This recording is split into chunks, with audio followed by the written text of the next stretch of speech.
Yo, what's going on, everybody? It's your boy 905 Gonzo, aka Joseph Lee, and we're joined with the co-host, Mr. Anas bin Riaz. And today is actually a super special episode because we have our first ever guest on of the season, and his name is Mr. Zach Morgan. What's up, Give man? him a What's round of up? applause, man. Give him a round of applause. That's cool. That's what's up, man. So how's everything going, man? How's your day been? Yo, it's been good. A little bit of a fight to get out of the house because we only got one car, and my sister wanted to use it, but I'm here, so it's okay. That's good. I mean, Yeah. whatever it takes, right? Yeah, exactly. On's like, give us a little introduction on like how we met Zach. Yeah, so Zach's from our high school. We went to St. Thomas Aquinas here in Ontario, and I believe we've known Zach since grade 9. 9, yeah, because we were in the English class together. Yeah, we were in the same Yeah. English class here in grade 9. So When did I meet you? I think it must have been grade 9 too. Like who were your friends in grade 9? Dominic, Matthew, Josh, Drosh. Ben Chiba. Okay, so like I hung out with Drosh and Ben Chiba sometimes. So I must have met you in grade 9. I don't think we really talked too much though. Oh, yo, do you remember that pic we took at the It's Yeah, a little yeah, bitch, and we did one yeah, of these two. exactly. And you're in that picture. I'll Yeah. pop it up right now. that's my picture. What was that, grade 10? Grade 9? Grade 10 or 10. I think so. Maybe I knew him since grade 9 or grade 10. But he was a high school friend, super close high school friend. I took what did I take with you? The one with Manzin. Oh, Comtech. Comtech. We took Comtech Yeah. together. Did a bunch of courses, and we have him on today. And it's gonna be a sick episode. So let's get right to the questions, man. Yeah, for sure. So the first one is basically just give us a super brief introduction, your name, age, and what school you go to as of this moment. All right. So my name is Zachary Morgan, as you already said. I'm 20 years old. Currently, I'm going to McMaster University in Hamilton. Yeah. So, What program are you doing at Mac? so right now I'm in political science. So that's like a whole story. So essentially, when I first went to Mac, I wanted to do psychology and neuroscience, and I wanted to go into that program, right? And so at McMaster, there's like two ways you can get into that program, and they're essentially the same program. There's the arts degree, which you can do, and that's sort of more like psychology side, right? And then there's the science degree you can do, and that's more of like the neuroscience side. So I cannot, like, I could never do neuroscience, right? Like I can't like I can't see blood, like it's bad. Oh, me too. So me too. like I'm not never gonna be that kind of doctor, like that kind of thing, right? So I'm like, okay, well, I'm gonna go into the arts side and try and get in through that way to do like psychology, because like at the end of high school, right, my favorite class was like it was like the social sciences class, so like psychology, anthropology, and sociology. So I wanted to go into psychology because that was my favorite, right? Like I like learning about how people think, like all that stuff, like what makes people tick, right? So anyway, so I applied to the arts program, I get in, and so the way it works at McMaster, I don't know how it works with you guys, but essentially you do 1 year of just general study. So that's for like all like engineering, science, arts, any of that besides maybe like nursing you're pretty much specialized right from the start. So I went into the first year arts program and I did all the courses I needed, but so one thing I didn't realize, right, that I didn't do in high school was calculus. I didn't realize I needed that for the psych and neuroscience program. Even like the arts one, you need calculus. So what I had to do in first year was I took the high school equivalent course first semester. And then second semester, first year, I took the life sciences calculus. Because even though I'm in an arts program and I wanted to go into the arts version of psychology and neuroscience, you still had to have like a life science calculus course for before second year. Because second year is when we specialize, right? So, or specialize kind of. So second year I was hoping to go into the psych and neuroscience program. So turns out I'm really bad at calculus, like not good. So I took the high school equivalent course, and that was like I got like a 70, like maybe like 68, 70-ish. And it was like, okay, like maybe I can do this. But for the second neuroscience program, right, you need like a B+ average to get into it. So all my other courses, I'm doing fine. Like I'm getting B's, A's, like all of that, all my other courses. So I'm like, okay, even if I don't do well in like calculus for life sciences, which is what the course, the uni version of calculus was called, right? Even if I don't do well in that, like I can probably keep my average up with the rest of my courses. And so that's what I tried to do. Well, unfortunately, first year, I failed calculus. It was not good. Like the uni one? Yeah, the uni one, I failed it. I don't remember what grade I got, but it was a fat F on the like grade screen. That's crazy. So I'm like, well, obviously, like I still applied to the second neuroscience program, but obviously, like I'm not going to get it because you needed the credits from that course to get into it. So I looked at all my courses, right? I looked at all the ones I did. I'm like, okay, which one did I do the best in?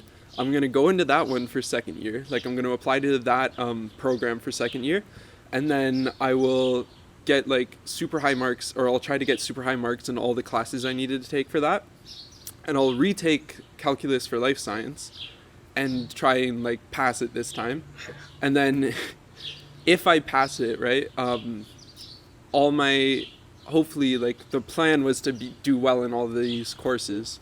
And yeah, so like try to keep my grades high with everything else and try to like grind and do the math, right? So that was my plan going into the summer of after first year. Yeah. So the summer after first year, that was my plan. So what ended up happening was, so I did all of it, right? So sorry, let me backtrack a little bit. The course that I had the highest mark in, I got an A+, so I got like essentially you can't get better, right? Because it's just A+, A-, like they don't take into account like the grade of it. So I think I got like a 98, something like that. Like it was so good. Like I was so proud of myself too, because even in like high school I struggled to get those marks, right? So so that course was political science. It was just a general like political science course. And I've always been like good at writing essays, but I hate writing essays. Like I can write a good essay, but I do not like doing it. Oh, me too. So that was my first mistake. It was like, yeah, I can do this, but like I'm not great at, or I'm good at it, but I hate doing it. So there's no passion behind it.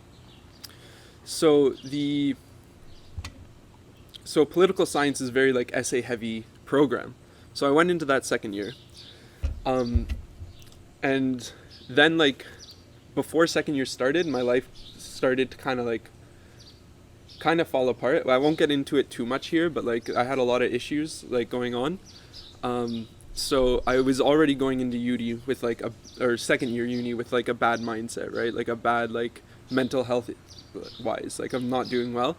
So then when I get there, right, I'm taking all like political science courses, and then I'm also taking calculus, but the calculus was second semester, so I wasn't too stressed about that just then. So then as the year goes on, like stuff keeps happening to where like I keep like sabotaging myself and like doing like just my mental health like just keeps degrading over the first semester. So I come out of first semester, I didn't fail anything luckily, but I got like horrible marks, like terrible. So it's like C's and D's, and like that's never like I realized like that's never gonna get me into the program I want, right? So second semester comes around, and by this time like I'm at my lowest that I've ever been, almost pretty much. Second semester comes around and I'm doing calculus again. I'm doing all my other courses, and again like terrible marks in my other courses. I actually failed one of the political science courses. I failed, and then I also failed the math course again. So that leads me to like how I started in political science program, right, and stuff like that, and that kind of leads off here, where we are now. That's crazy. So it's been a hell of a ride. Yeah, it's been a ride in uni for sure. So like, what's the process? Like you failed calculus twice, so what do you do for the third time? Like, do you have to apply? Can you not take it a third time? Like, what's so I can take it as many times as I want, but I'm not rich. Like, and that's like a huge waste of money, right? Like it was already a waste of money taking high school calculus in uni, right? So and then I wasted more money failing it the first time, and I wasted more money failing it the second time. So at this point, like, my parents, what they have saved up for me to go to uni, right, it's running out. Like, I think they have enough for one more semester for me, and then I have to deal with it all on my own. So I just figured, like, I gotta step back and, like, take a look at, like, what I want to do, like, what my goals are, what I want for the future, and then just, like, really see, like, what it is I want and how I can get there. 100%. Have you tried using OSAP? OSAP? Yeah. No, so luckily my parents saved up enough for me to not use OSAP so far. OSAP? I don't know. Anyway, OSAP so far. So next year, if I go to uni again, I'm gonna have to use OSAP. Yeah, because I know OSAP has there's two sections in OSAP. There's the grant section of it, and then there's the loan section of it. And you don't have to take the loan; you can just take the grant. No, So it's good to just apply and just take the grant because it's free money anyways. You never have to give it back. Right. But this is where it's messed up, right? So I live in a family of 6, okay? And so one of the I'll tell you this, like, one of the things that happened that sent my mental health, like, declining was my parents got divorced halfway through first year uni. Oh yeah. So anyways, so that's one of the things, right? So I live in 2 households, and I have 3 younger siblings than me. So it was hard, like, kind of trying to manage that and trying to be, like, the tough one for my siblings, right? And, like, help them out. But so anyway, what the problem with OSAP grants for me is my dad makes a good amount of money, and my mom on top of that, well, she's a teacher, so it's not, like, amazing, but she also has an income. And so what OSAP doesn't do is they don't take into account how many siblings you have. So they're seeing the incomes for me from both my parents, and they don't take into account I have 3 other siblings. Yeah, so to any only child it would be enough, right? OSAP would be like, no, like, you don't need us. But since I have 3 siblings, all of whom do, like, rep sports, like, my sister's a competitive dancer, that costs thousands a year. Both my brothers are in competitive soccer, and that costs thousands of dollars a year. And then I used to be in competitive soccer as well. So we don't really have the money to send all 4 of us to school, right? Like, my parents don't have that money to do it the whole way through. But OSAP doesn't take that into account. So to do OSAP, I'd have to get loans. Yeah, you know, like, this whole situation, adding on to, you know, like, the whole, like, you know, it's just been a rough year, like, obviously COVID-19. Yeah. Just a cherry on the top. No, actually that kind of helped me a little bit, I'm not gonna lie. Really? Because all of our classes switched to online, right? And McMaster was like, okay, like, we know this is, like, a difficult time for everyone, so what we're gonna do is, like, if you fail a class, you can just change that to a no credit. Like a so it doesn't show up on your GPA. So it doesn't affect your GPA? It doesn't affect your GPA at all. So those 2 classes I failed, it's like I never took them. Yeah. Which in one way is, like, a waste of money, but at least my GPA isn't going to suffer for it. Yeah. And then they said if you pass a class, no matter what mark you get, so, like, if you get a 51, if whatever, right? You put pass. Like, it just changes to pass. Like, you can just change it to pass if you want. Yeah. So it doesn't affect your GPA, but you get the credits. We did the same thing for Ryerson, because I was getting I don't want to cuss, but I was getting dicked on like 2 of my courses. I was taking a history course and a philosophy course. I was doing really bad. And because of COVID-19, I turned them both into credits. Thankfully I passed them. Right. So it's not affecting my GPA. So I'm keeping like a 4.4 point GPA right now. So, like, low key, it's a blessing in disguise. But you know, like, this whole COVID-19 thing, you know, we've been quarantined for almost like 3.5 months. I think it's been over 100 days now. It's been crazy. So, like, how's it been like for you, like, COVID-19, just in general? Oh my God, in general, dude. So I don't know about you guys. I still live with my parents. I know you do, right? And I don't know about you. I do too, you do too, yeah. So how, like, my parents have been super strict on the whole, like, guidelines, everything. Like, I'm supposed to be wearing a mask right now. Hopefully Zach's no. I'm sorry. I don't think they could get onto YouTube. Anyway.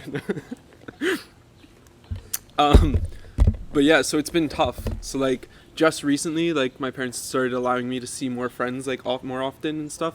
And, like, go out and do stuff. But, like, at the beginning, bro, it was, like, straight lockdown. Like I couldn't go see anyone. Like I'd say 2 months, the first 2 months, I didn't see anyone. Really? Yeah, bro, it was hard. It was like being in prison. It sucked. Literally house arrest if you think about it. Yeah, it honestly was house arrest. Literally, like for the first 2 months for me, when I first got started, for me, I kind of took it as a joke from like day one. I'm like how am I supposed to take a virus like this seriously, right? Like sure, people are dying and stuff, but I never took it seriously.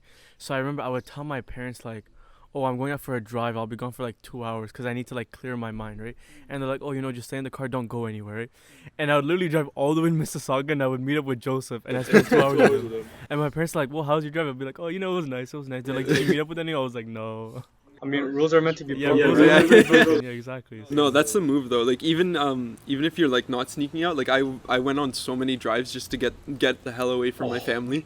Like I've been locked up, and like the fighting too. Like it got bad, bro. Because we're like I said, like I have a big family, like 3 younger siblings, and then we would fight because we're all in like this close proximity to each other with no outlet. Like we can't go to our friends. Like we can't get our energy out that way. It can easily get annoying. Yeah, it got so annoying very quickly. So like yeah, quarantine's been rough, but it's starting to get better because like my parents are getting like, I feel like everyone's just kind of getting tired. Like they're just like, you know what, we get it. Yeah, you're adjusting to the new norm. Yeah, adjusting to the new norm. Like even like right now I'm trying to pull something together for Canada Day and like have friends over. And I'm like this close to convincing my mom to letting people in the house. Yeah. Because like honestly, campfires are fun, but like the past month I've been having like I've had probably like 7 campfires with people. Yeah, like whether it be like my family friends, like even like 2 days ago I had a campfire with Ons, right? And Ons and a couple other people, and so that was like they're getting old, right? Like I want people in my house. Like I wanna chill. I feel like we're like humans, or we're just meant to socialize, or meant to. Yeah, we're social beings. We're social beings, exactly. Oh yeah, definitely, man. Definitely. So just like being in like strict quarantine, like being on legitimate house arrest for like 3 months. Yeah.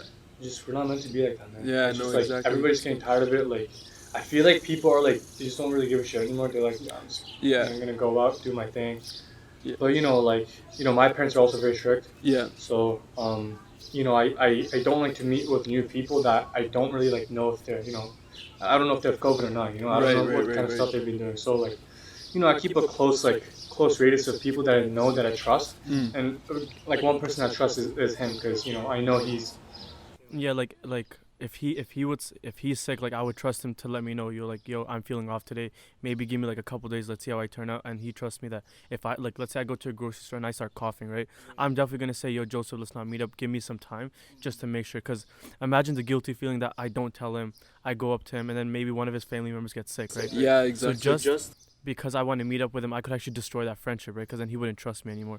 So I feel like if you are sick, or if you feel like anything's wrong with you, just give yourself some space. Like it's for your own benefit and the other's benefit too. Yeah, exactly. Like it's not to minimize like the dangers of the virus, right? Because it is true. Like it is dangerous, bro. Like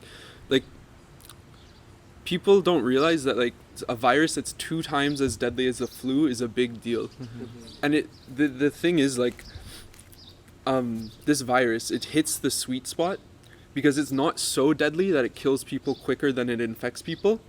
And also the latency period of that 2 weeks where you're infectious but no symptoms, that's what made it so dangerous. Yeah. Like people think we're overreacting. They're like, oh, like people die from the flu every year. Like this isn't the flu. Exactly. Like this is something much more dangerous. Like and especially for people that like have autoimmune diseases, asthma. Like I have asthma myself. It's not bad, luckily. Like I've never had to use a puffer. But like it makes it hard to like go outside during the summer, right? Sometimes because of the pollen and such. But so I'm at risk of it myself, and like but at the same time, at this point, I'm like, if I get it, I get it. It's like it's God's plan. If you're meant to get sick, you're gonna get sick. It is what it is. Like I can't live in my room anymore. Exactly. You can only do that for so long. Yeah, exactly. And you know what it actually made me do as well? Like I've pimped out my room so much because I've been spending so much time in it. The unnecessary spending on Amazon. Yeah, honestly, like I just the other day I spent $130 on Amazon, and I got so. For Christmas, right, I got this turntable and these really nice speakers. So on Amazon, I bought $100 pair of wall mounts for speakers? bookshelf speakers. Yeah. Oh my So I God. got wall mounted speakers in my room, and then I spent $40 on like these nice LED strips. They look so Yeah, nice. so dude. they're going all around my room now. It's my room's actually sick. They look It's so such a nice, vibe. eh? Yeah. But yeah, like going back to like the whole quarantine thing, like the COVID-19 thing, like like people think that just because I'm young and like I don't have a big of a chance of dying from COVID-19, it's nothing for me to care about. No, but that's not the whole point. It's who you can give. Like again, like you said, it's so contagious, right? Right. So I may be good. So like I may not walk around with a mask in public, but at the same time, if I was asymptomatic and I did have COVID-19, I could give it to people who can't handle the virus. So it's very selfish Exactly. thing, Yeah. to do. So like Exactly. as much as I like want to hang out and go back to like the whole like normal thing, like you still have to keep your guard up. Like there are people who can't. It's not about you anymore. It's about other people. Exactly. Yeah. So that's the kind of mindset I have. Right now. Yeah, exactly. And like with the last thing I'll say about COVID, right? Like some people like minimizing it, right? So the R naught of COVID. So R naught essentially, when it comes to diseases, it means like how infectious it is. Okay, so the R naught of the flu is 1 or around 1. So meaning every person who gets the flu is generally will give it to one other person, and that's it, right? The R naught of COVID-19 is anywhere between 2 and 3. They're not exactly sure yet. So that means that for every one person that gets it, they'll infect 2 or 3 more people. And if you just do that, like, so imagine this is like exponential growth, like we're doing nothing to stop it, like, right?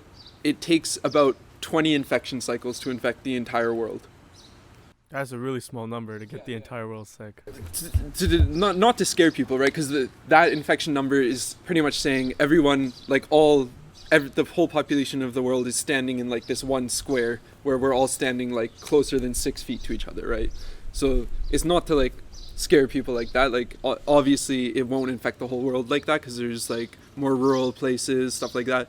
But it's just to demonstrate how fast it actually spreads, right? 20 cycles? Yeah. That's insane. About like they're not entirely sure they are not. So if you think about it, I think right now the infection worldwide is at like 8 million.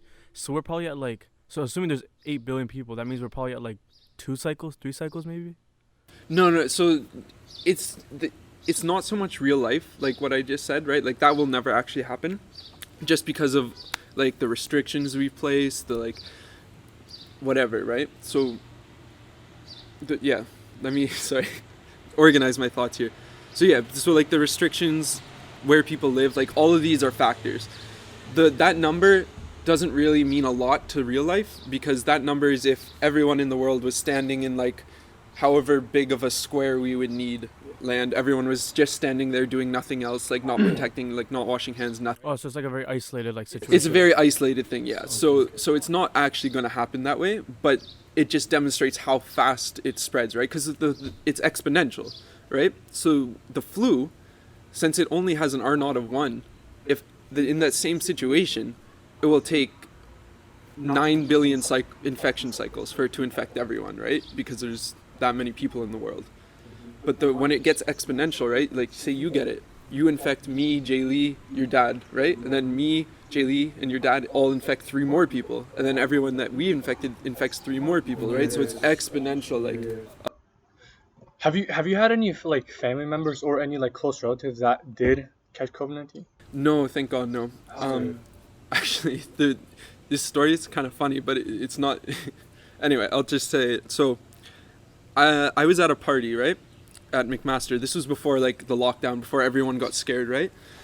And there's this guy from Italy there named I won't say his name, but there's this guy from Italy there, and people had started to hear about COVID already, right? And back then it was still called Corona. Like people were just saying Corona. So everyone was like kind of making jokes about it, right? Because that's what you do when you don't know about something and you're kind of scared about it, right? People make jokes. That's how the world works. Like that's how, like I really think comedy has like a calming effect on people, right? But anyway, so one of my friends made this joke. I forgot what he said. I totally forgot what he said. I think someone coughed. And he's like, "Oh man, you probably have corona," and then this guy whose family's from Italy just like looks down at his feet. And he's like, Oh no. "My aunt just died of corona." I'm like, Oh, hell no. because it was at that point I'm realizing like, oh damn, like this is affecting people I know. Like this is, It's like an awkward silence moment. yeah, no, it was bad. Like he was okay after in a little bit, but like, I just felt so bad. That's terrible. Yeah. Jeez. So yeah, Joe, like how'd you decide on like going to McMaster? Like what was your decision behind that? Right. So it wasn't like the best thing, right? But one of the factors that factored into it is that like I had a girlfriend in high school, right? And she really wanted to go to McMaster as well. And that it wasn't the main thing that made me go, right? But it was definitely a factor. And like to everyone out there like graduating this year, like whatever, I know it's too late because I already applied, right? But next year, don't use that as a factor at all. Like it's not good. Because if things don't work out, even if they do work out, like you might not be at the place that you really like, that you enjoy, right? Luckily for me, like McMaster, like I enjoy it there, but it wasn't really necessarily the place that I wanted to go the most. So if there was a place, like let's say you could have gone back to grade 12 where you can apply again, Mm. where would you have gone? So all my life, so let me bring it back, like way back, right? So I was born in, I lived in Halifax when I was little. So that's Nova Scotia? Nova Scotia. So that's where my grandparents live. And Halifax is a uni town. They have a bunch of unis there. So they have Dalhousie, they have St. Mary's, they have a couple colleges as well. But anyway, so my entire life I grew up thinking like, oh, I'm gonna go to uni at Dalhousie because I love Halifax. I love Nova Scotia. It's my favorite place on earth. So I wanted to go to Dalhousie growing up, and then just like in high school, grade 12, right, like. Things just kind of like, I don't know, in my head it was like a dream that I couldn't achieve, even though I could have, like I know I could have, like I know I could have gotten to the programs there, but in my head it was just like this difficult thing to reach because I'd have to move all the way over there. Like the only people I'd have over there are like my little cousins who are like super young, and then my grandparents, and I'd have to live in my grandparents' house, right, because res would be way too expensive there. Because it's already super expensive if you're going out of province. Yeah. To go to uni, right? So yeah, that was like kind of the place growing up I always wanted to go, and I kind of like I missed my chance to do that. You missed your chance. So you wish you would have gone to Dalhousie then? I still don't know. I don't know how it would have worked out. Yeah, that's true. That's just the thing, how life works. You're like, oh, maybe if I took this choice, it might have ended better, but you never really know, right? Exactly. But yeah, continuing from like the uni topic. So you go to Mac right now. You'll potentially be going to third year now. So for the past 2 years, how's uni been? Did you make some friends? How's your classes been? Because for example, my uni life has been a little rough. I thought it's gonna go better, but it's been a little rough. So we just want to know how's your uni life been? Your friends and whatnot. So just. Yeah, no, definitely I'm with you. It's been a little bit rough. First year I made no friends, because also I commute, right? So I don't live on res. Oh, you commute? Yeah, dude, I commute. Me and my ex used to carpool there every day. It's in Hamilton's Hamilton's not that far. Yeah, it would be it's a 25-minute drive maybe? Isn't it 40 minutes? It depends on traffic, really. Oh yeah. So if the highway's clear, it's yeah, we can get there in 25. We're not necessarily going the speed limit, but who does in Ontario, right? Yeah, Who really does, especially around Toronto. So 25 is the fastest you can get there. Usually with morning traffic, depending what time classes started, right? It would be 30-40 minutes drive. Yeah. And did you have lean towards more AM classes or PM classes or? So first year, I was leaning, I leaned more towards, first year was kind of hard. I tried to get, my main thing is just consolidating them so they're all really close to each other, so I don't have to wait around at McMaster for hours waiting for my next class, right? So it didn't really matter too much to me. But then I learned morning classes are the worst thing you can possibly do. So for second year, my schedule is actually really nice. I think the earliest I started was 11 a.m. and the latest I finished was 5 p.m. and it was great. All year it was a great schedule. it was a little bit hectic because I'd have like no time between classes. But like I said, like in first year, I didn't make any friends really, so there was no point to have time, right? So my routine was I'd get there, go to classes, go to the gym, and then go home. And that was my routine throughout second year. But then second semester of second year, I started making a few more friends, right? And so that was probably like my best time socially in university is second semester, second year, but my worst time academically. Yeah. And then like right after, like I was starting to get close with people there, right? This whole COVID thing happened. So now it's like I'm only really talking to one of them right now, and we like occasionally Snapchat each other, and that's it.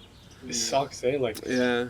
it's I mean, it's a blessing in disguise because, you know, like academics wise, you know, it helped a little bit, but like, Yeah. our friendship, like, you know, I also made a couple good friends like right at the beginning of second semester, Mm-hmm. and it's like it kind of went to shambles just because of this, you know. So Exactly, it yeah. sucks, but I mean, but you know, like as a fellow commuter, like I relate with you because, you know, I live in Oakville, freaking Ryerson's downtown Toronto, Right. and it's about an hour commute. And so, you know, like, I don't want to, like, I want to, you know, collapse all my classes into one day, into a short period of time. Right. I don't want to wait around, do all that. So, you know, I definitely Exactly. relate to you on that. Yeah, for me it's a little bit different because I used to live on res Right. for first and second year. So I would go there on like Sunday nights or Sunday evenings, and I'd be there Monday to Friday. And for me it was the opposite. I didn't want to clam my classes together so I would space it out so that I would have like maybe an hour or two between. Sometimes I would even have like 4 or 5 hours in between, and I'd just be with friends, you know, maybe go to the field, maybe go to the gym or something like that. So for me it was totally different because I used to have like this one friend. I would spend all my time with that person and stuff. But one thing is definitely that in uni I definitely learned is definitely have more than one friend, and don't give up any friends for some friend, Right. because if that one friend goes away, then you kind of like lose everything. So Right. that's definitely one issue I had. But yeah, like res is much more different than commuting out. So you're definitely exposed to much more people. Yeah, because res you're like forced to be together with people, right? And like it's just inevitable. Like we were talking about earlier, we're social. Like humans are Yeah. social creatures, right? So if we're all in a box together, right? In like when we're all going through similar situations at uni, you're bound to find friends, right? So that's one reason like I really wish I did res first year, is to find more friends, right? I really. This school is going insane. I don't know what he's on, but he's going insane. But yeah, so like a question I have is like, in terms of uni, like do you think uni is still like a necessity at this point? I know it's a very controversial question. Like a lot of people have different perspectives on this, but like what do you think about like going to uni in general? Do you think it's still worth it? Like we're in 2020 now. A lot of things are starting to get automated. You know, life's different now, right? Like every generation has their own dream job, I guess, right? So would you say that uni is still like worth going to? Because we've all gone through, you know, roughly 50% of school. So do you think it's still worth it at this point? I think it depends on the program, Okay. honestly.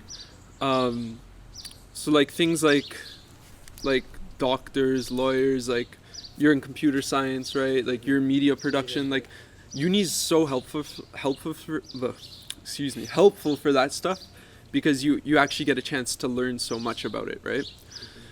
For other programs like humanities, some things like that, like it's not really worth it. So for you specifically, would you say for like a program like yours, or like whatever program you wished you were in, like do you think it's mandatory for that? Like do you think it benefits you, doesn't benefit you? Right. So the problem with me, right? Like I was telling you guys earlier, like I'm really indecisive. And so I don't know what I want to do yet. So I honestly don't know if uni will be beneficial to me. Like I wanted to do psychology, but at this point, like I don't know if I can achieve that goal. So I don't know if uni's like needed for that. And also like I want to point out too, like it's most certainly not needed for like a high paying job, right? Yeah. Because like we live in Oakville, right? There's a lot of rich people here.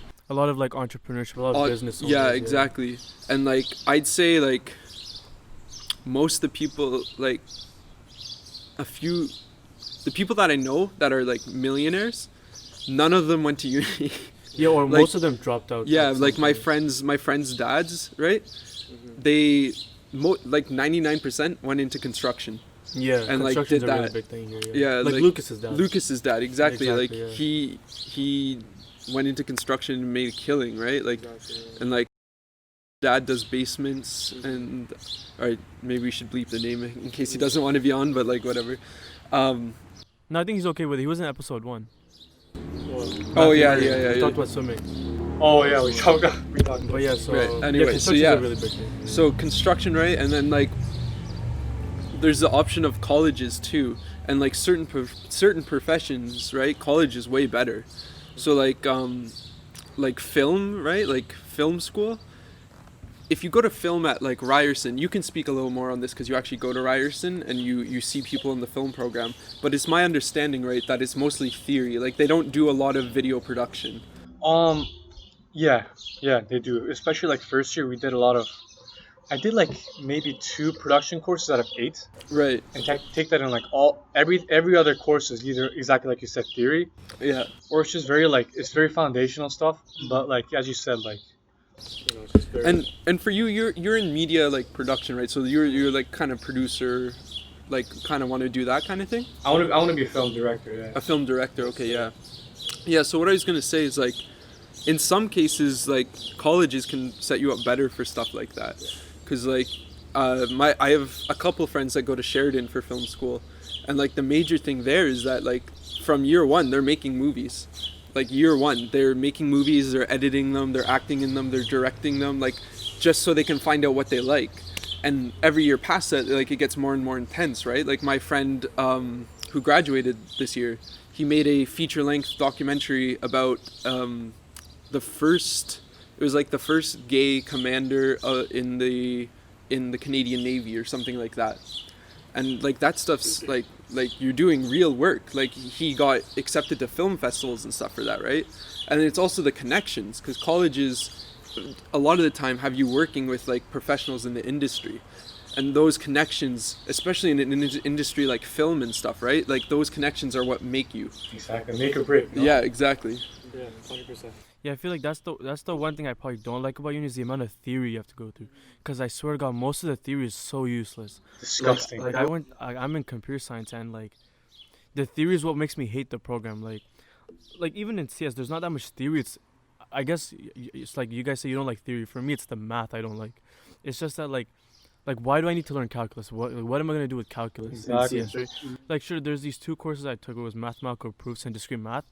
But like those are still math courses. The only thing it really tells us is like algorithms kind of stuff. Like there's like this thing called pigeonhole principle, or like like there's this other algorithm.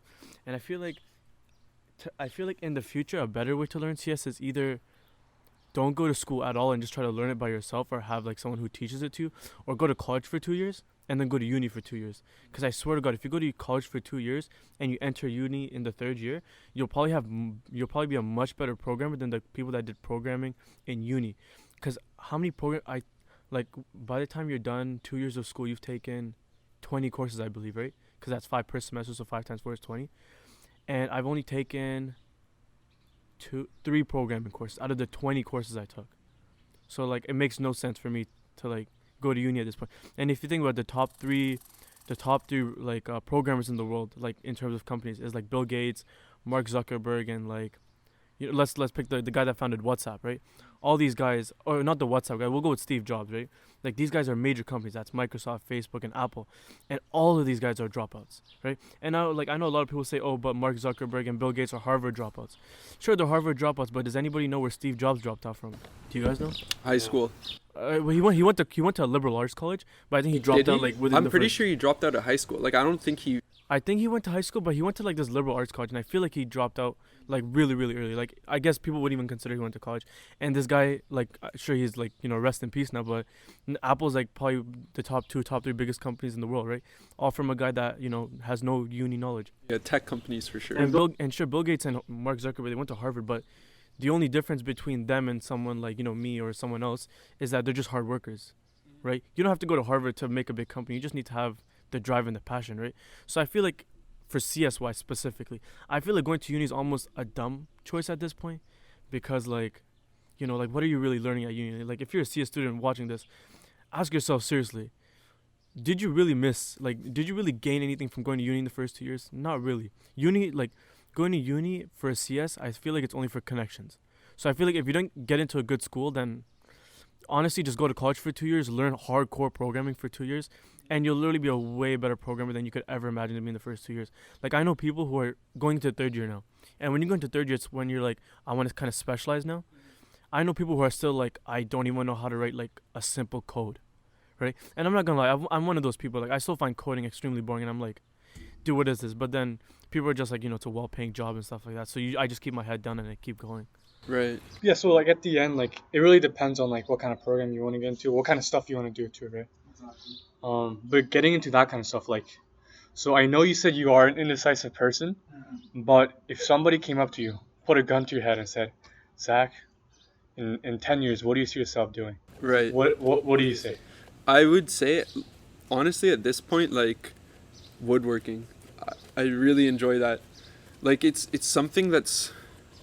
See, the decisiveness comes into play here, right? Because, like, woodworking, I know, is not going to get me a lot of money. Like, unless I do, like, unless I'm, like, a carpenter for, like, a large building company, or I own, like, I'm a contractor and own a building. Maybe like a framer. Like, yeah, like a framer, right? But that can get you a lot of money. But I more so like making furniture and stuff like that, right? Like I did in high school. That was my favorite class. Like I won an award for that class. Like it was so much fun. But I never saw it as like a viable solution. But like now I'm kind of like, the quarantine's been good for me in a way, because I'm trying to like look in at myself and like be retrospective and like try to figure things out in my life, right? And try to become like, I'm trying to become more decisive, right? So like even just like a week ago, I made a plan on what I'm gonna do about my whole uni situation, right?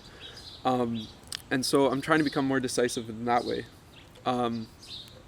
But anyway, so I looked into like woodworking jobs and stuff, and there's a lot of different things you can do. So probably like the most profitable like woodworking, it would be like cabinet making, like high-end cabinets. Like that's very profitable. But again, that's something that's just like repetitive, and like you're making the same thing over and over again pretty much. I'm really interested in like furniture. Like I can make tables, like dressers, like chairs, stuff like that, like high quality furniture stuff. Like I made myself like in my room for my turntable and my turntable, right? I made like a really nice like a little, it kind of looks like an end table, but I made it specifically for my turntable and my receiver on it, right? And it looks nice, and like I really enjoy doing that kind of stuff. Like it's really rewarding, like coming up from square one, like designing it, making the plans, to cutting the wood, like even picking out the wood. Like I enjoy like there's a store in Oakville called Exotic Wood. Shout out Exotic Wood. Isn't it on like a Harvester Road? Yeah, it's on Harvester. Yeah, it's near Climbers Rock. It's on the same street, yeah. I've been there before, yeah. Yeah. To me, right, going inside that store, it's like a kid in a candy store. I'm not even joking. Like, it's so interesting to me, because there's all these different types of woods, and like the possibilities in my head are like going like, should I make it out of walnut or chestnut or birch or like oak or whatever, like, and like I gotta find the right wood to match like my room. I gotta find like should I stain it or should I just clear coat it?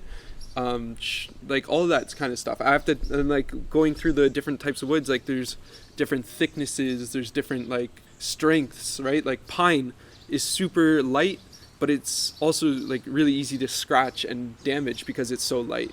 And so it makes it's good for making cheaper stuff. Like it's good for like, for example, they use compressed pine to build houses. So like it's cheap. It's relatively strong, especially when like in doing houses and stuff, but it's not so great for making furniture, because like the pine in the houses, right? They're not exposed, like they're covered up by drywall and stuff. And it's not like they're moving. Right? Yeah, they're not moving, so you can't really damage them. But with furniture, right? It's like it's gotta hold a dynamic load, because you got people, like if it's a chair, you got people standing up, sitting on it, like pushing it, people standing on it if they need to reach something, right?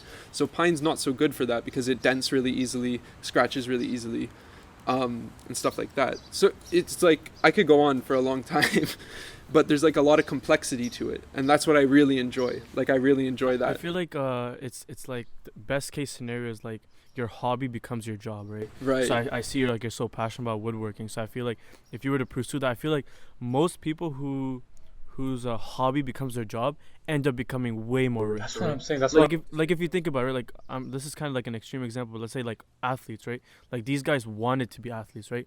It was like their hobby. They played soccer in the streets, right? And now they're playing soccer for big clubs, so their hobby became their job, right? Bill Gates, he liked coding, so now he owns a big company. But then you pick these people who are like, like I don't know, what's a job that people wouldn't like? Let's say like some business job, right? Like you see people, they work in tall buildings and their life sucks. just a regular office 9 Just 9 to 5 job, and these guys barely scrape like 85,000, right? I feel like if they, even if your passion is becoming an author, right? J.K. Rowling's I'm pretty sure she's a billionaire at this point. Yep. All from just writing, right? She's one of the richest women in the world. Exactly. Yeah. So I feel like if your hobby can become your job, you should definitely do that. Don't be like, oh, I'm guaranteed money here, and but what's the point if you're gonna be miserable? Like you go 9 to 5, you come back and all you want to do is go to sleep, right? I think you should absolutely do that. Yeah, I feel like you should definitely chase your passion, right? Because in the end, people who chase their passion ended up, way better. Like I know a big regret on people's deathbed is not chasing their passion, right? Like even if let's say your passion is like not well paying, maybe grab like a 9 to 5 job that's not too stressful, and then on the side chase your passion, and hopefully over time it can overlap to where your hobby is now your job. The right? money will follow with whatever you want. Exactly. Yeah. Life is not about chasing money. Money will come to you. You just have to make sure you do it in like the right way. Don't go rob a bank, right? But do it in like a legal, proper way, right? Yeah, no, exactly. Like that's one of my issues. Like I've had my whole life pretty much. And I don't know why, but my whole life growing up, I'm like, I gotta get a lot of money. Like even as a kid, I remember, or a lawyer or like a banker. Not because I liked any of those things. Well, maybe doctor because I enjoy like helping people and stuff, right? But mainly for the money. Exactly. Like growing up, like as a kid, I don't know where I got that idea, and I don't know where I got those values from, but that's what I grew up with. Like that was my mindset, and only like now, again, like Corona's a blessing in disguise, right? Because I've had so much time to just, like, I'm not working, I'm not going to school, right? I've just been looking at myself and thinking like, why do I want that? I feel like it's a common knowledge to a doctor, a lawyer, and engineers just, oh, you're going to make so much money. But at the same time, I'd probably say these top 3 people are probably like the most depressed people. Like lawyers are like in libraries all day just going through like, laws and rules. Doctors they're constantly studying, they have a big surgery coming up. They got to go under a lot of stress. Programmers, if you're a programmer, being a programmer is like constant education. Every year, a new programming language comes out, a new framework comes out, so you have to learn it to keep yourself updated. So these people are usually not the happiest, right? They're always like super stressed. They're usually balding. They have back pain by the time they're 35. So these guys are usually in the worst condition. But you see, athletes, authors, people who are like in construction. Because a lot of people in construction mostly came into it because of, it was like their kind of passion, welding, framework, plumbing. And these guys make a lot of money. Like I know plumbers making $80 an hour. Yeah. Right? And these guys that work in like banks 9 to 5 only make 50, 65, right? And these guys have an education. While plumbers, they just did an apprenticeship and now they're making double the money. Right? Not only like the plumbers are paid to learn. Exactly, and you're getting paid to learn at the same you're getting time. paid to do a profession that will get you a lot of money. Exactly. You're not leaving uni with like 100K debt. Exactly. It's so much different from comparing now to like 50 years ago, where you have to get a conventional job. You had to work, you had to go to conventional route. Yeah. But now like you have the freedom to explore your own path, do what you want to do, and then make good money off it. Yeah. And I feel like it's such a good time to be alive. That's the beauty of like this generation, is that back then it was the paper unlocked doors to your future. Nowadays people get that paper, get that degree, and they're like, okay, what do I do now, because it's not really helping me. Like I know people like they get all these degrees and they're like, okay, but like I know tons of people who have a degree in something but their job's nowhere related to that.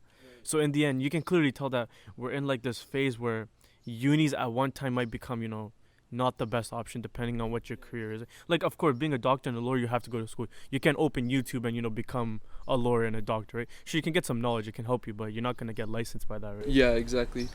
And like even now, like a lot of people go from unis straight to college because they're like, I'm educated, but I have no idea how to do my job. They don't have the practical skills. Because the college is practical. It's all practical, right? So like people, like there's so many cases of it where they graduate university and they're like, what am I doing? Like, Exactly. like I can't get a job places because I don't have experience and like all that. But if you go to college, right, you get that experience. Like you can use that work experience from college as experience on your resume.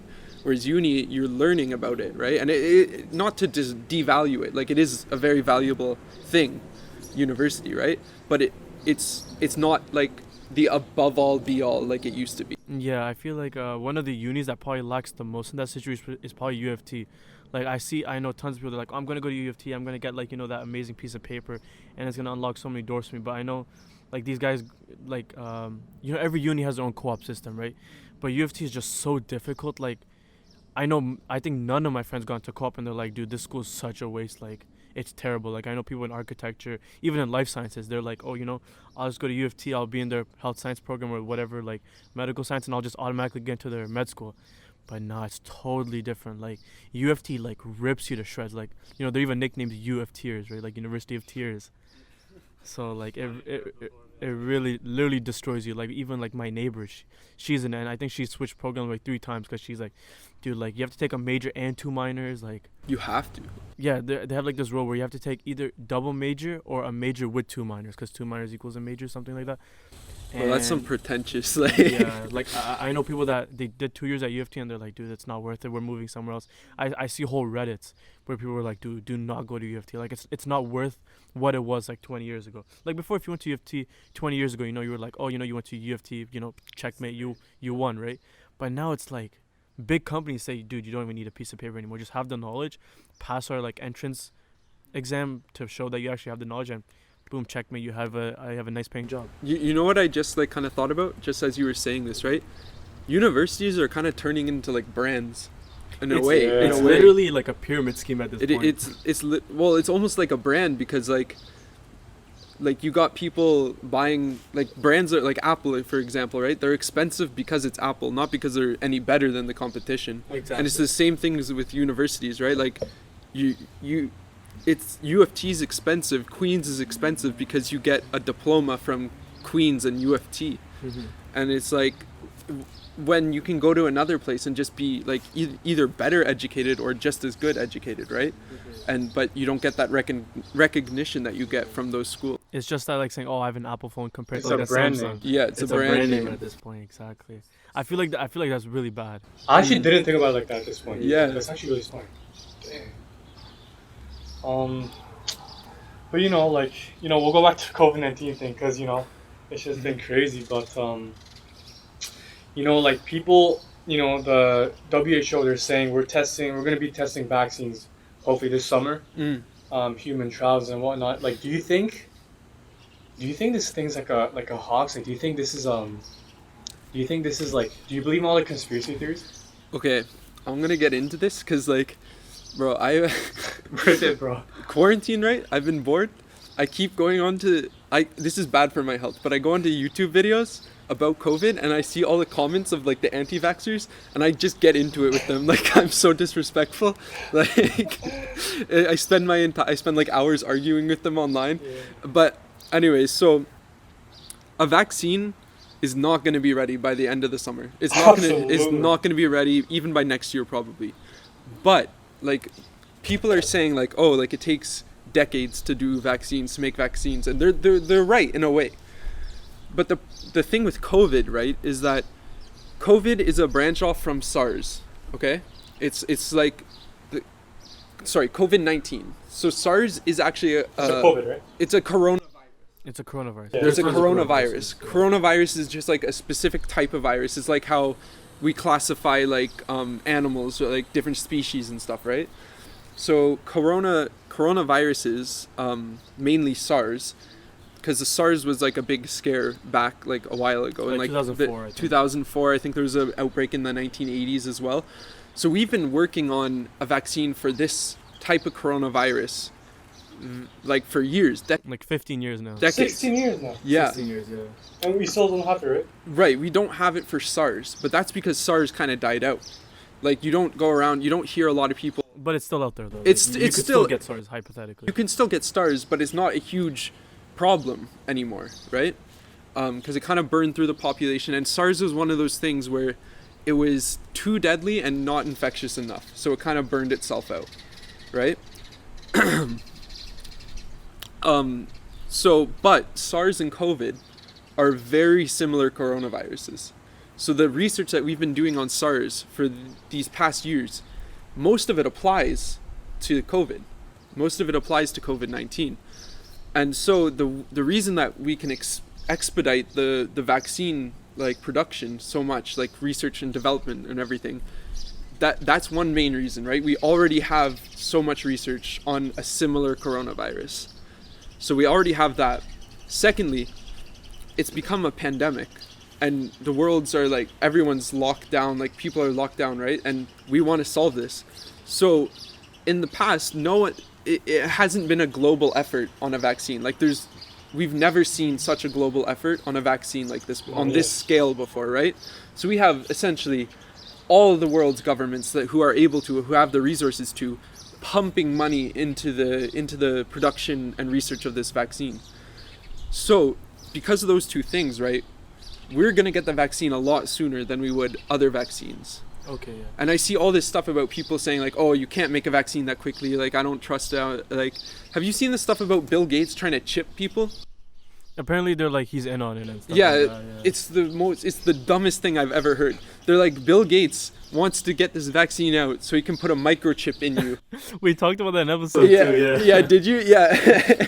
And so he can track you and stuff. I'm like, bro, if people wanted to track you, you got a tracker on you right now. Exactly, Your phone knows where you are. Apple and Google are like collaborating. They're working on that right now through like Bluetooth systems. They already can. Yeah, they already can. Like, I hope they don't, but they can. They can track exactly where you've been. They to 5 meters, bro. Like, they can know exactly where you are to 5 meters. I heard, but like the microchipping was more so about tracking like your body.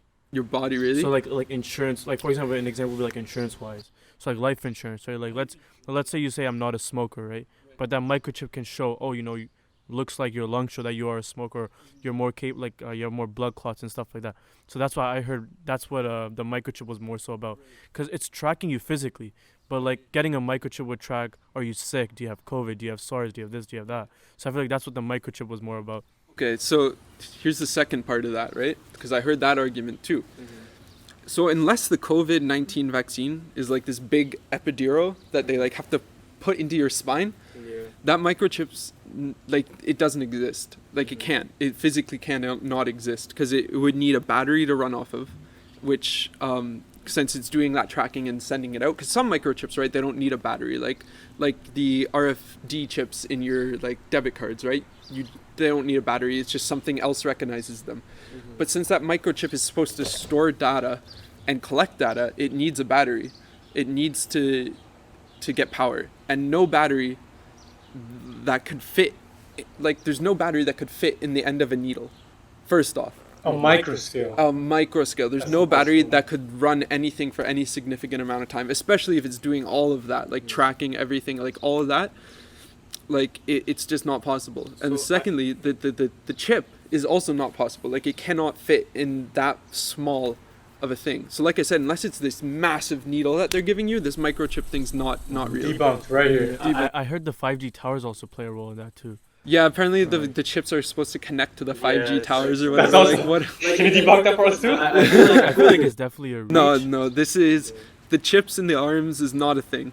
Not a thing. Like, it's not possible. I guess in that case only time can confirm that that theory or that hypothesis. I know lots of people want to believe it, lots of people don't want to believe it, but that's something that only time can do. So for SARS, was it herd immunity that stopped it, or is it just died out? So SARS, I don't know. So I'm not like, I've read a lot about COVID and stuff. From my understanding about SARS, this could be entirely wrong, was that it wasn't infectious enough. So I believe the SARS R0 was about 1.5, 1.7.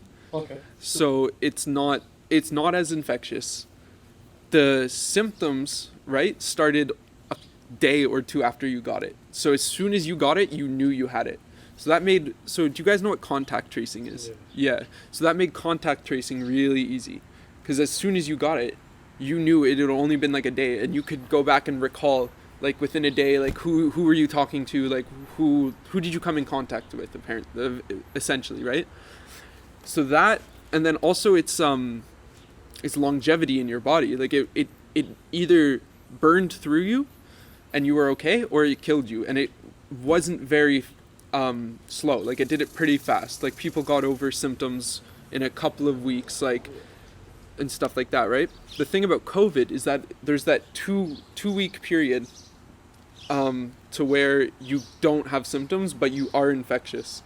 And you cannot go back and do contact tracing over 2 weeks. That's a lot. So that's the, because people are also saying like COVID's gonna burn itself out. Like, it might, but we don't know. So it's better to like be working on a vaccine right now and get it done as fast as we can, because it's similar to SARS, but it's so different. It's yeah. So yeah, SARS essentially burnt itself out. Yeah, like, I was thinking about this a couple months ago. Like, you've seen zombie apocalypse movies. Yeah. The main character always survives because, they're protected and whatnot. Yeah. But life isn't a movie. There's no main characters in a movie. We're all our main characters, so yeah. Like, I was thinking about this.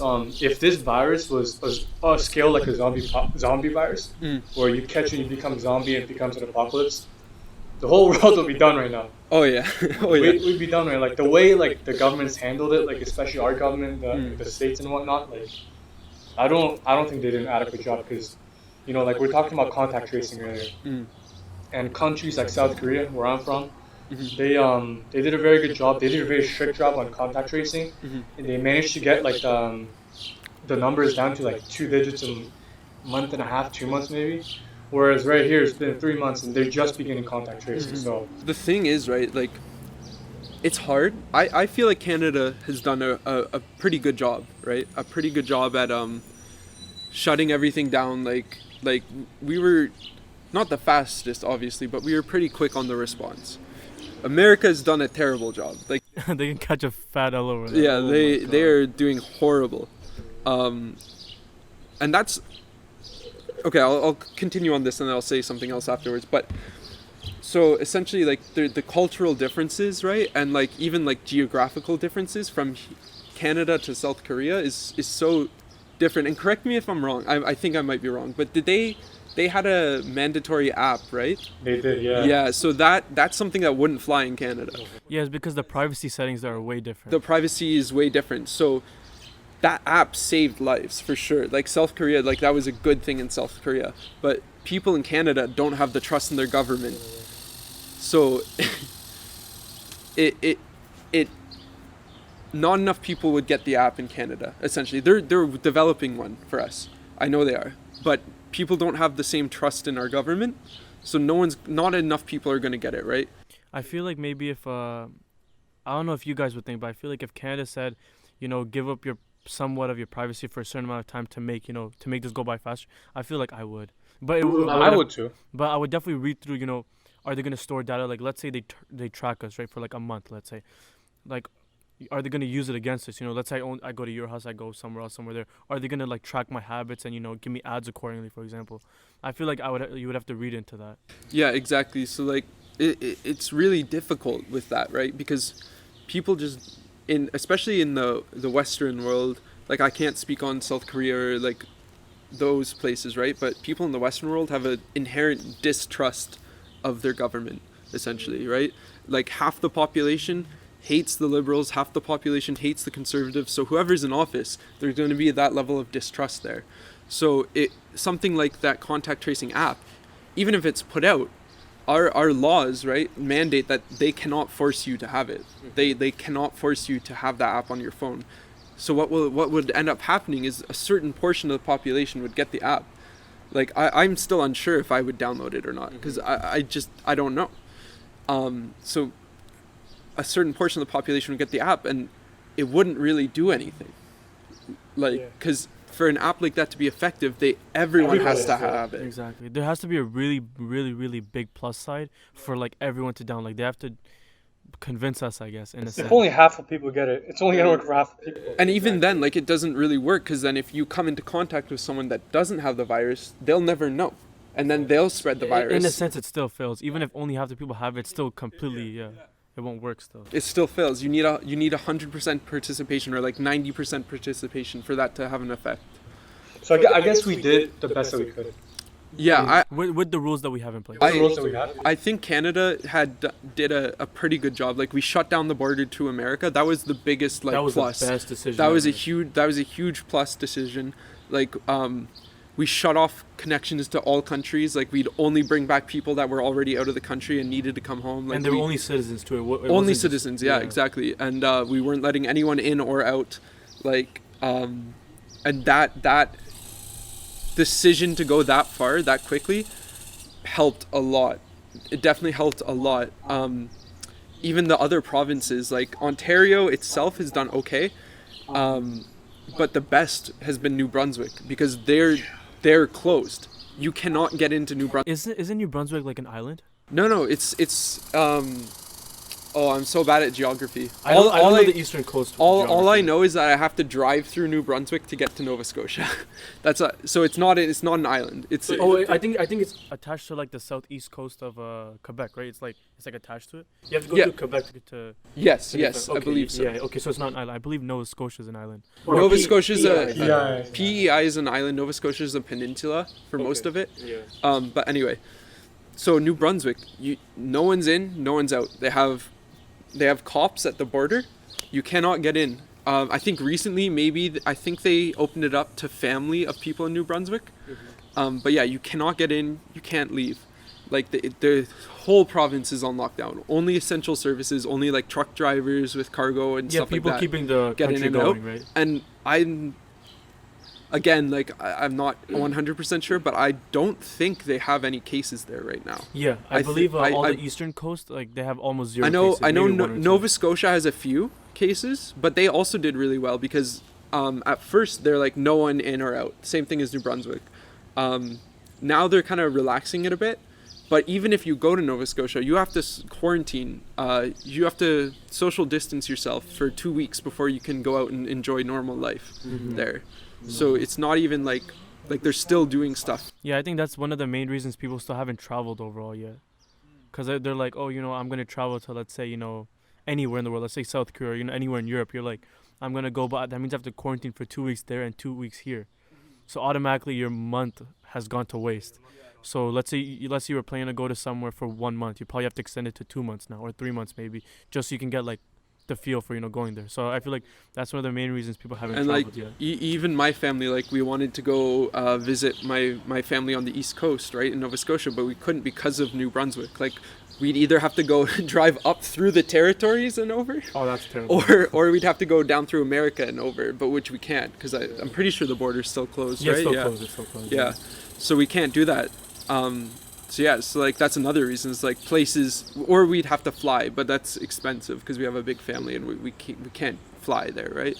So it made travel hard. Like, the travel industry is so screwed after this. Yeah, it's definitely good. I believe they said for airplanes overall it would be until 2022, 23 before they even hit like break even. So they're gonna lose money constantly for the next 4 years. And then, or not next 4 years. What are we in, 2020? Yeah, next 2-3 years.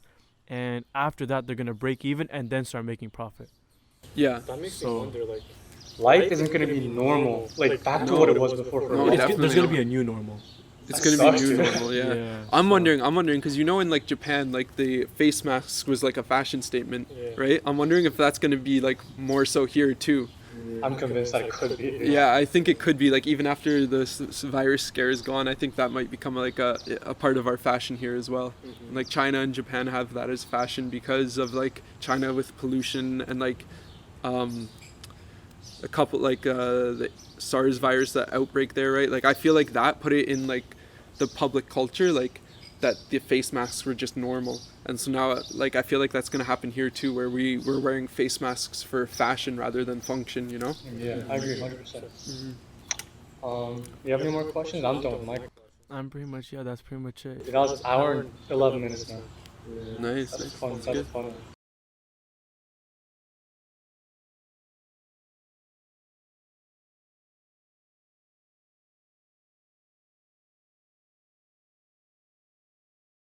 All right, everybody. So that was a Potter with Mr. Zach Morgan. That was actually super fun. Yeah, man. Thank you for coming on. Big respects for coming on, being our first guest. It takes a lot of takes a lot of effort trying to sit in front of a camera and just like act normal and stuff. Yeah, no, thank very you. fun episode. Yeah. We talked about our uni lifestyles, things that's going on around the world right now, and it's been a fun one, man. So thanks for coming on. Appreciate it. Do you want to shout out your social media? Oh yeah. So Everybody loves that part. pretty much. The only social media I want to shout out is my Instagram. It's zach.morg. So ZAC.morg, and that's my social. Didn't your Instagram name used to be Zach.morg2K16? Yeah. I used to change it with the year. Right? Oh, every year change. Yeah. That started. The cringy. The cringy like Oh that. my God. Unfortunately, my Snapchat stuck like that. It has a 14 on the end. 2014? Yeah, no, because I made it in 2014. Oh, that's crazy. But yeah. So yeah, that's the socials. Zach.morg. Everybody go follow my boy Zach. Hopefully we can have you on again. Yeah, definitely in the future. Yeah. It was a lot of fun, man. Like it was, yeah. But yeah, thanks for tuning in, everybody. We'll see. When are we gonna see them next? We'll let them decide. Let them decide. Okay, I guess you guys will decide. Yeah. Daily uploads. From Okay, now on. maybe a little too much, but thanks for tuning in, everybody, and we'll catch you guys in the next one. Alright, peace out, guys. Peace.